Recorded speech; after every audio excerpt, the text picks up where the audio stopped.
سلسله بحث ما درباره چرا کشورهای اسلامی عقب مانده شدند.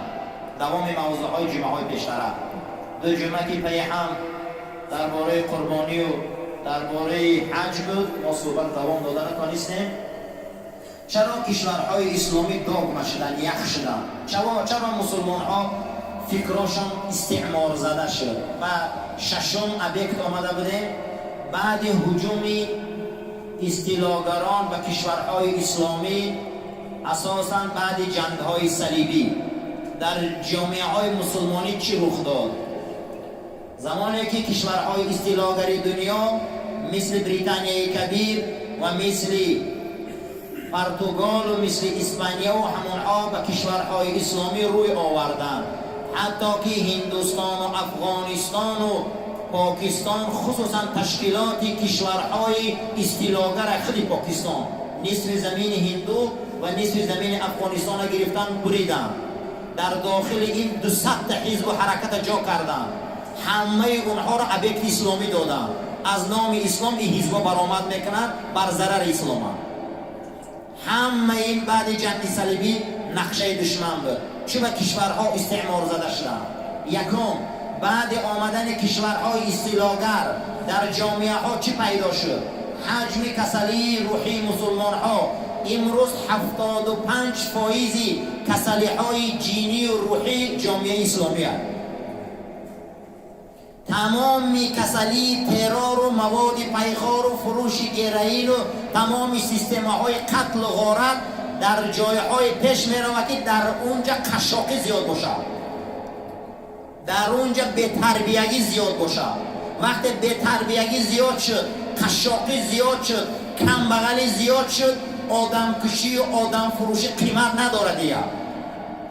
کشورها عقب زدن. همه این بعد حمله های کشورهای استیلاگر در ممالک اسلامی شد.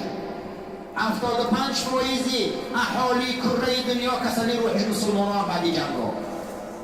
دوم، 65% کسلی سرطان مسلمان ها.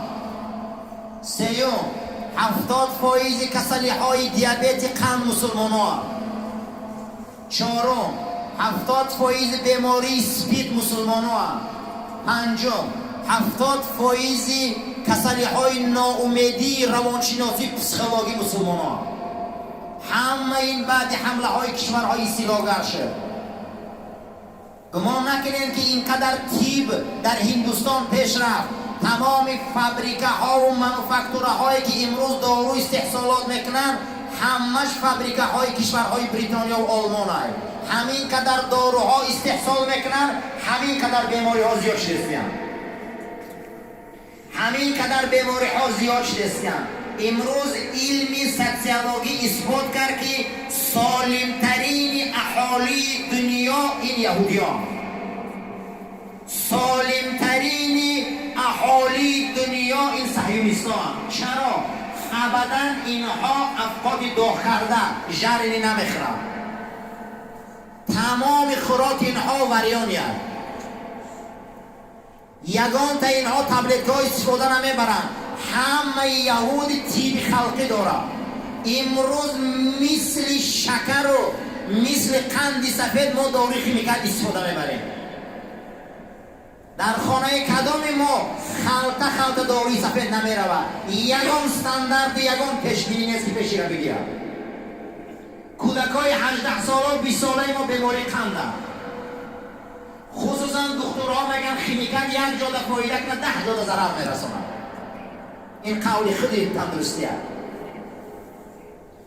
افکار داغ کردن نمیخوره یهود. سالمترین اهالی روی دنیا یهودیان. چی برای چی بخشانه که احتیاط میکنن؟ یگان تا اونها قرص نمیخورن. امروز مسلمان در مشق دارو میخورن. میگه چون میکنی ولی خرید یک هفته به امتحان که ما یک دارو میخوری دوپینگ تا هفته شد خونه میری تمام درس‌ها رو از یاد میکنی. داروهای میخوری که تا 1 میلیون کلمه را در کلت حفظ میکنی. ممکن که دارو ما رو بی‌ضریات کنن. تمام سیستم های مشقی ما دارو های. تمام سیستم های خواندن ما دارو شده امروز. نسل ما از دارو کلان می شود. خوراک ما از دارو کلان می شود. یک مراتبه نگاه کنید، امروز در تمام سیستمانوکی فیلم های پرنگرافی دنیا همه اونها پخش می شود. تمام مکتب بچه های ما از آگاهند. زمان شوروی تا 20 سالگی را مردم نمیدونست این چیه. در تنه کرده ها رسم پرنگرافی های، در تنه خلطه ها رسم پرنگرافی های، در تنه میکه ها رسم پرنگرافی های، در تلفن ها پرنگرافی های. معلمه ها را خودی طلبه ها امروز دعوت میکنن به فحشا و فحشگی. چی اخلاق ما دیگر؟ چی آموختیم ما بعد از آمدن اصطلاحگرا؟ چی به دولت های اسلامی عقب زدن؟ امروز دیگر اونها در کودکانمان رحم نکردن. کودکانمان را به تمام کنایه‌های فحشا زهرآلود کردن. کودک 5 ساله ما در رحم نکردن. کودک میده ما در رحم نکردن. داروی ما در رحم نکردن. ما کلان سالات او رحم دارم. چی به عقیب ماندگی شد؟ سببش در چیه؟ همه انامین بعدی استیلاگری کشورهای ابرقدرت اروپایی و ممالک اسلامی سر زد. امروز مسلمان ها را داغمه کردن دیگر. امروز نیست از این داغمه ها فقط کشوری ترکیه و ایران خلاص خود تانسته است. دیگر کشورها بسیار در یک چالش بزد گرفتارند. دیگر امروز جوابگری شده نمیتونه که ما چی را استحصال کنیم، چی را بخریم، چی را استفاده بریم.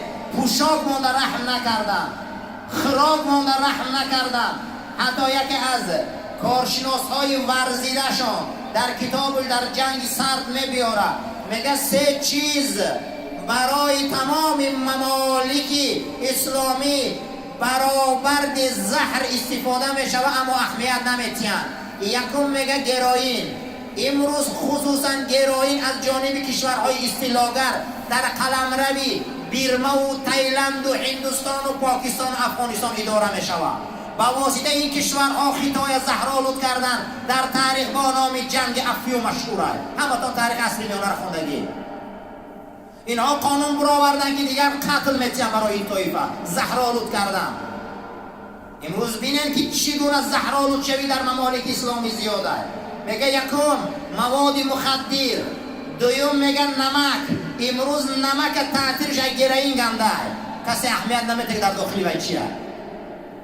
امروز 99% اهالی مسلمان نسل نورسش کسل جاغر داره. در شوروی کسل نبود. ای چی پیدا شد؟ همش میگن نمک ها یاد ندارم که اهمیت میتیه.